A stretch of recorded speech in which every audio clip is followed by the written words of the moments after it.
always a trailblazer, Winter's achievements include the development of the Arita White Paper, a platform for recovery, which has underpinned almost all the law reform that's occurred in the sector since 2014. It arguably was the foundation of safe harbour, small business restructuring, ipso facto reforms, simplified liquidations and director IDs. John Winter, I'm reading from a press release issued to announce your retirement. You clearly wrote that yourself. Nobody else would say such nice things about me, so yeah, I had to do it. Well, thank you, John. After a long career, I'm interviewing John Winter, the CEO of Arita, about his last 10 years or so in the role. John, I've got an interest in history, so I've looked back at a platform for recovery. Those who haven't seen it, there it is. An outstanding document. It covers insolvency, policy aims. It does speak to large business. It speaks to SMEs. It covers many of the things that we've seen have been achieved. Do you just want to reflect on that for us? Yeah, so we put Platform for Recovery together not long after I joined Arita, because it struck me that while we'd worked really hard historically on being a part of policy reform, there'd never been an holistic approach to saying this is what we want to get out of reform over the longer term. And so it did start with even the principles of insolvency and what we wanted to achieve. But by creating that roadmap, we actually gave ourselves a whole series of goals that we were going to try and deliver on. We were then incredibly fortunate, and it was a happy accident of history, that only months after we released that, the federal government announced an inquiry for the Productivity Commission into what was called business setup, transfer and closure. And I saw that come up in a news release and I went, closure? Well, closure is what we do. And so we had the really good fortune of meeting Dr. Warren Mundy, who was the lead Productivity Commissioner on that. And Narelle Ferrier, our technical director, went down to Canberra and she actually trained the Productivity Commission on the basics of insolvency law.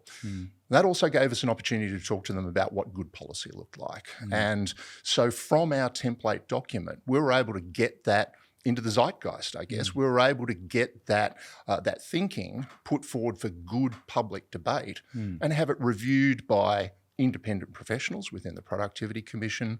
And that's what ended up creating our roadmap, Joe. When you look at advocacy and your role in advocacy, do you think it is to challenge the status quo that way? So we had a reasonably good status quo, but there was a lot to do. Do you see that as, in an overarching sense, the role of advocacy? Absolutely. So as an advocate in this space, it shouldn't be about self-interest, and particularly as a professional body, self-interest is meant to come second. But when you work with so many professionals, there's 2,500 members and subscribers at Arita. You've got a massive amount of expertise to be able to access. You've got to remember that politicians and policymakers, so even the experts in Treasury or Attorney General's office, don't have access to that sort of expertise. They don't really know what works in one particular area or doesn't. It's the people at the coalface who do. And so the role that Arita plays, or any good professional body plays, is to aggregate that expertise to try and balance the competing views, and there's always going to be competing views, and work out what is the best for that public good. And so you then take that to government in its various forms, be it from ministerial level through to backbenchers, and to the people who drive policy within Treasury or Attorney Generals. And you put that stuff on the table and you explain to them why it works. You identify whether or not there's self-interest or public interest in it, and you try and get it on the agenda. In terms of the history of advocacy, and I'm a student of history, I'm interested in where it all began and how the history of advocacy's influenced you, firstly in the jobs that you've brought to this, and even looking further back. I mean, what can we learn from the history of advocacy that you think's been beneficial for peak bodies like Arita? Well, I think it really does come down to the public good issue. All too often, a lot of member associations, and there is a distinction between member associations and professional bodies, will go in with a self-interest angle. A lot of lobby groups, that's the sole reason they exist. It is about self-interest and trying to get the best for their members or the community that they represent. Ours is a bit different around that. And so we're in the fortunate position now that when we walk in and have a meeting with government, they're not thinking they're trying to get something out of me. That's just for their benefit. They look at us now as more of an independent policy house, a source of expertise. So we will get government phoning us for advice. And so that's where the good role of a balanced and independent advocate has its history, and that's its strength. You know, I think a lot of people who are listening to this podcast now would have the view that a lot of people who advocate to government are there as lobbyists and self-interests, and it's a dark art, and there's not much respect for it. But the role of an advocate for good public policy is where it was originally rooted and where it needs to continue. And certainly for Arita's perspective, that sense of trust that those who are in charge of policy have for Arita, the sense that they can talk to us in confidence about concepts, the sense that they can come to us to bounce ideas off us and get expert advice around how things would work. That historical piece, that's where it's been brought forward to. And relative to other sectors, do you think the members here are engaged in that process? Do you think that? So I, for example, quite honestly, probably take a lot of it for granted. It happens around me. Yep. I like it and trust it. So that's important too. You need those people. But do you think, compared to other peak bodies and sectors, do you think there's a strong degree of interest from members? Yeah, look, I think people probably underestimate the engagement that Arita has in its membership. So we've got 1,200 professional members, such as you, Joe. And of those... I'm less professional than many. But I wasn't going to say I'll leave that in, John. Out of that 1,200, we've got roughly 100, so just under 10%, who are actively engaged in committees. And those committees include technical reference groups, division committees, etc. And they all play a role in looking at policy. But Arita punches well above its weight when it comes to our success in policy advocacy and our engagement. Our members all expect us to have the influence and impact that a law society would, that the LCA would, or that chartered accountants or CPA would. And we do deliver on that, despite the fact that it's only a team of 16 people. I guess I take, or one view, a view I think about is there's a tension between practicing the craft and trying to change the law, particularly in a high stakes game like insolvency. If I'm a beneficiary of the game, should I be trying to change the law or just playing a role as implementing what other people put in front of me? And I guess that's one reason I think it's important to put independent people in the path of government, because I'm just here to implement. Yep, and I agree with that to an extent, but without your input, without your peers' input, we don't have the expertise that we need. Now, Arita has an incredibly strong team of specialists. I already mentioned Narelle Ferrier, Kim Arnold, obviously, and Lizelle Jacobs. That's a powerful team, but they're not at the coalface in the same way that you and other professional members are. And that's why that reference group of committees is actually so important. They're not useless committees. They are really It gives valuable. you a lot more credibility. Absolutely, because when we go and talk to government, or if I sit in front of a parliamentary inquiry, I can actually give real life examples that I've aggregated through discussions like those that I have with you. And it means that when we get challenged on things, we can actually say, no, this is the way it happens in real life. You might have a loud constituent telling you that, you know, receivers are doing this or that. I can tell you what their statutory duties are, and I can tell you what their real life experience is, because I've spoken to members and I've got the input, and we're then therefore able to advocate it. It's also important to sort of realise that when you're talking to government, most of the politicians that you're talking to have little or no understanding of the technical aspects of insolvency and turnaround, and they're not going to. They're not in for a deep dive on this. That gets left to policy advocates within Treasury or Attorney Generals later on. They just want to know the big picture, which is why somebody like myself can achieve that stuff backed up by our technical team and by members. And on a deep dive, tell me the extent to which you feel an obligation to go deep on the technical stuff. So some of it's a bit complex.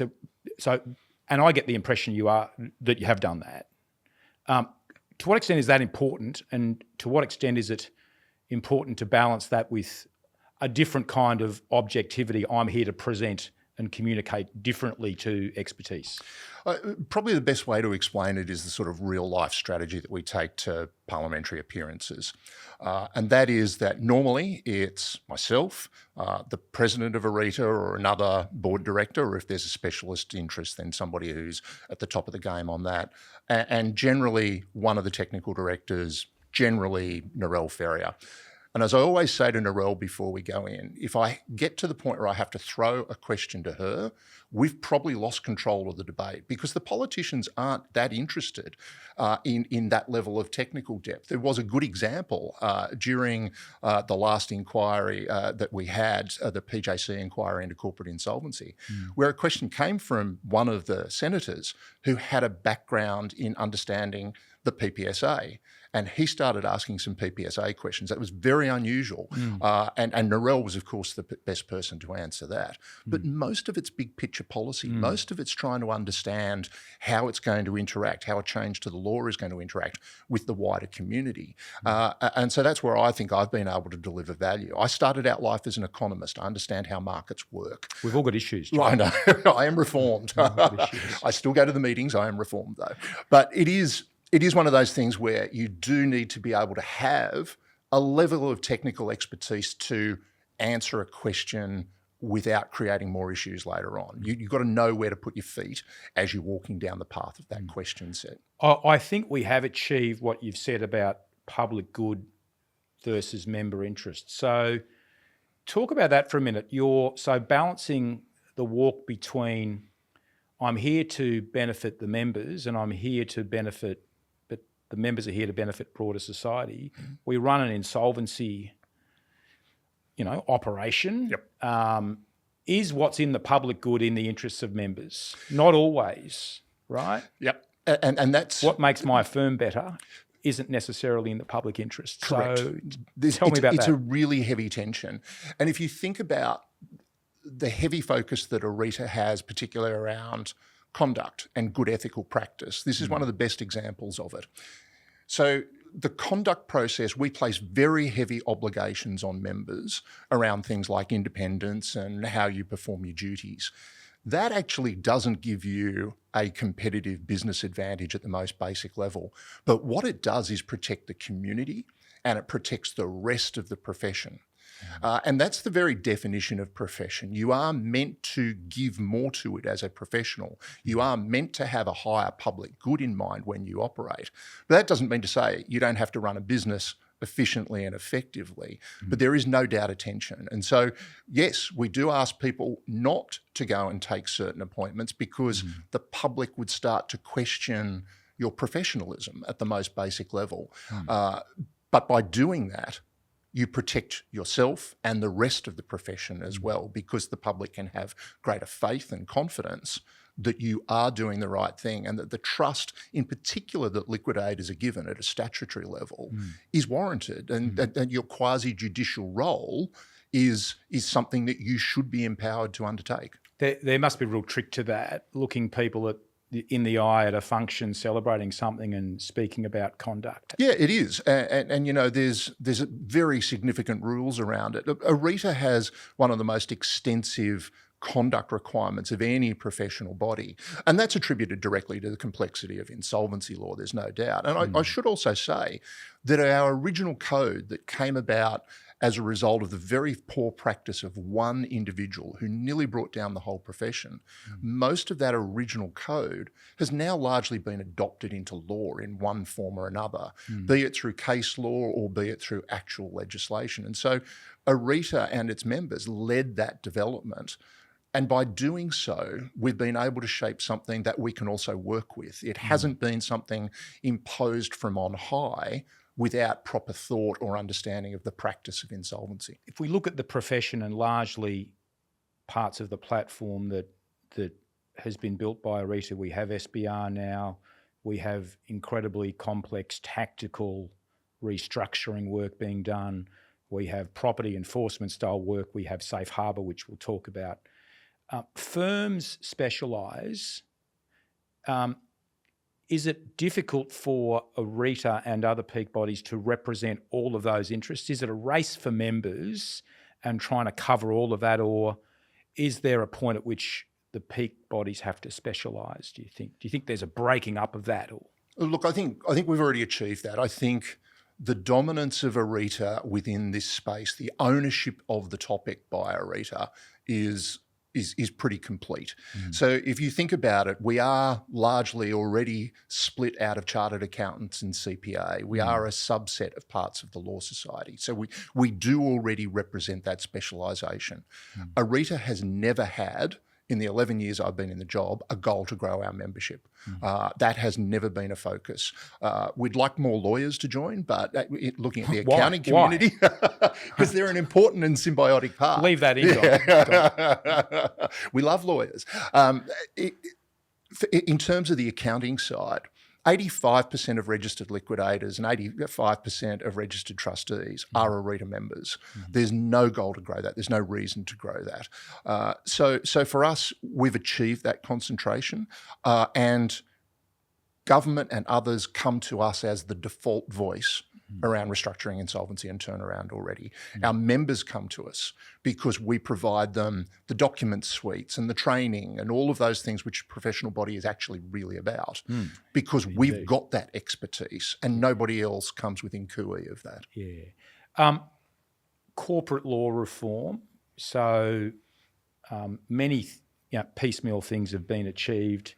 The report came out, I think, in June 2023. I've published some stuff on this as well. There's a few quotes that are in the report that I'll read out to you, and you can comment on some of those.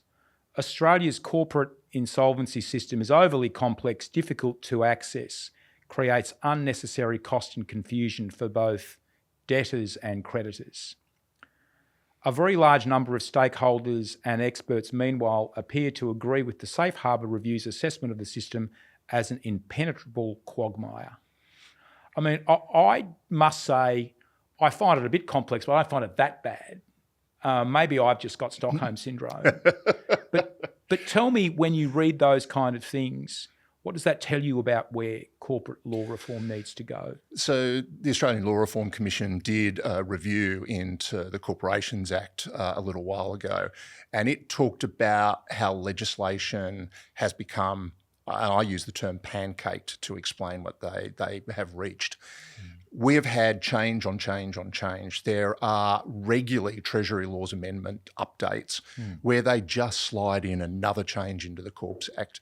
And for people who don't understand anything about insolvency law, I often like to get the Arita members' handbook out and just drop it on the table. And for those who would never have seen it, it's bigger than one of the old phone books before we lost. It's actually very good for reaching high places. If you're my size, you can use it to stand on things as well. Plenty of people use them as doorstops. But and that's only a subset of the Corporations Act. It is so complex that it isn't approachable to the primary users. And Joe, you're probably sitting there going, well, I'm a primary user.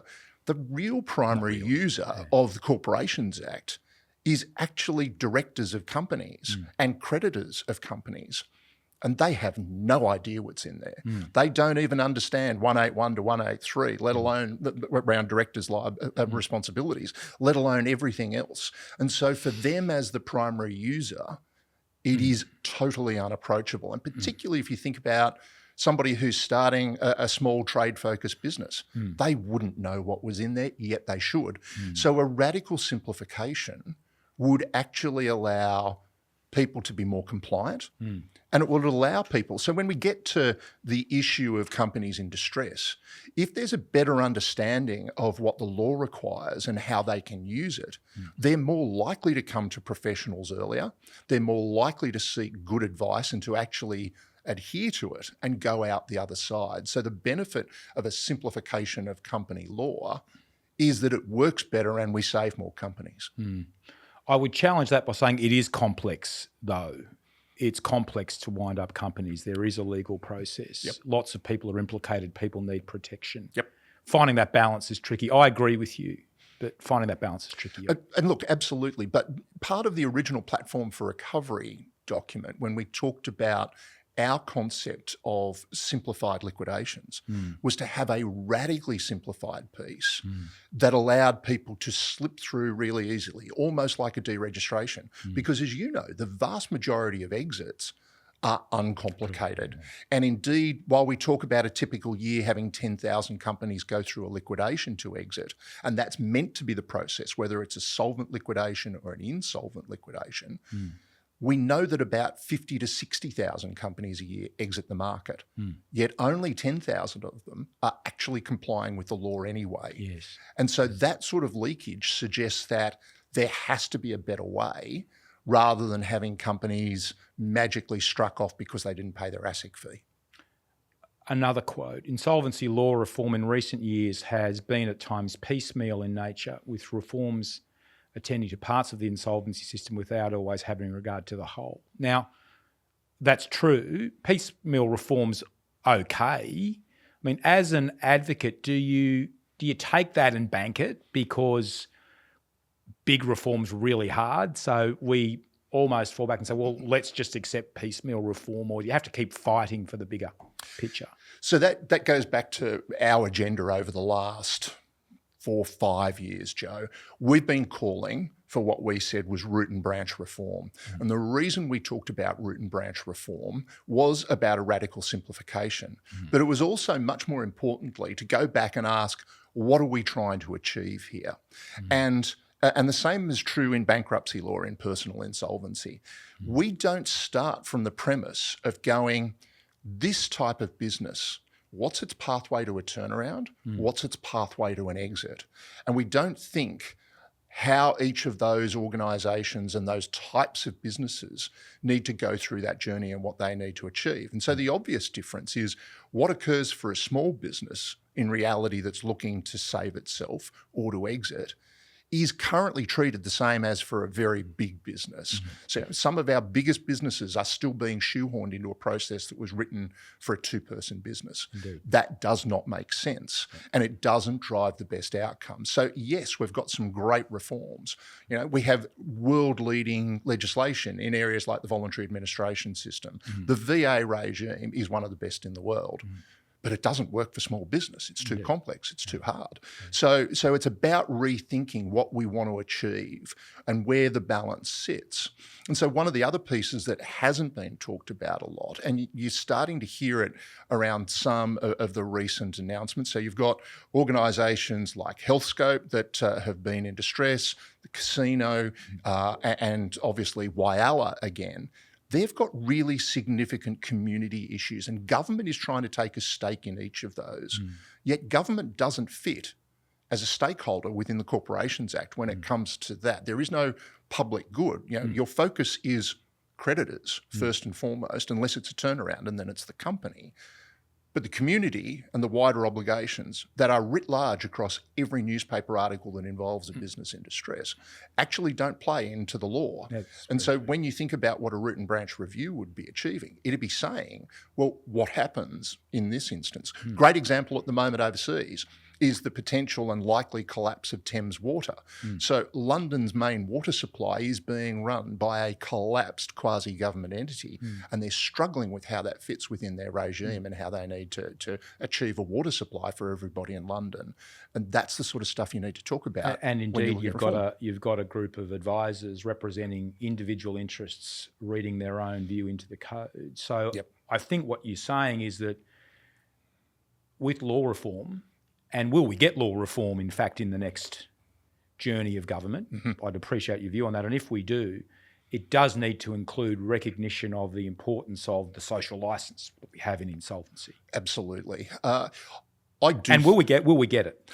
I do think we will see law reform. The fundamental question is, will government respond to the call from the Parliamentary Joint Committee on Corporate Insolvency to follow our recommendation for root and branch review? They meant to do it in 3 months. They were, and they have not done that. But the problem, Joe, as you know, is insolvency law isn't sexy. There's no votes in insolvency law. I know, it's very attractive, but it's not quite sexy. The reality is that for government to react to this requires them to stall other stuff that constituents are begging for in order to do something, again, for the public good, which is much more long-term. Yes. There is not going to be a vote for any politician who aggressively drives law reform in this space. It's something that they do for greater good, not for the voting outcome. So there are really good discussions that we've been having behind the scenes. There are people within government who see the need and are committed to doing this. The challenge is how we grab some of the airtime in what are always busy parliamentary agendas. It's a really good point, isn't it? The long-term nature of what we're seeking to do, for which, the political game is short-term game. Yep. So you need really good people, senators probably behind this, to say, how do we actually make this happen? Yeah, and you've got to get it put into that priority list somehow. You've got to get somebody who's passionate to drive it. You need an advocate. You need an advocate in government. And that's what we've been trying to achieve for a long time. So my wheelhouse, safe harbour, when the inquiry came out in 2021, the comment I made was I very much saw it as a maturing of the sector. So giving practitioners the real ability to embrace debtors, work in boardrooms with something legitimate, something that debtors wanted to use. Do you see that happening? Do you think that there is a maturing of the sector? I mean, this reform is going to be a part of it. Yeah, definitely. Look, I think safe harbour is actually one of our proudest achievements. There'd long been, as you know, a braying for a Chapter 11 style arrangement in Australia. Anybody who wants Chapter 11 doesn't know what Chapter 11 is. It is incredibly complex, incredibly expensive, and rarely delivers great outcomes. Safe harbour, on the other hand, allows directors to be protected and at the same time forces them to think about where their business is. So while they've still got ownership of their business, they have to bring in somebody like you who challenges them and goes, you're not on a path to solvency here. You've not got a good strategy in place here. This is what you need to do to fix it up. And the price for the protection they get is this reality check. Because if they don't follow that reality check, then they don't get the protection from insolvent trading.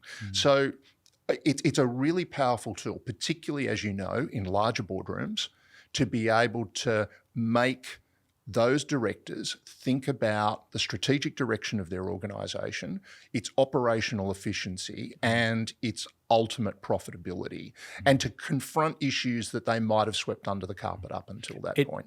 It does do that, and it is redemptive, and boards come to us and say, this has been a good process because we've learnt things about how we conduct our meetings and how we conduct a longer-term view on strategy. But small business doesn't work for small business. No, and it was never designed as a small business tool. The reality is that safe harbour is always going to be a bit too expensive for a small business that's probably already completely broke by the time they ask for help anyway. But that's where small business restructuring was designed to fit in. So again, when we talk about, there's piecemeal and then there's mosaic. I like a mosaic solution because that gives people the opportunity to go, that piece works for me. Safe harbour is definitely bigger end of town. Small business restructuring is the tool to use for those smaller entities going through the same process.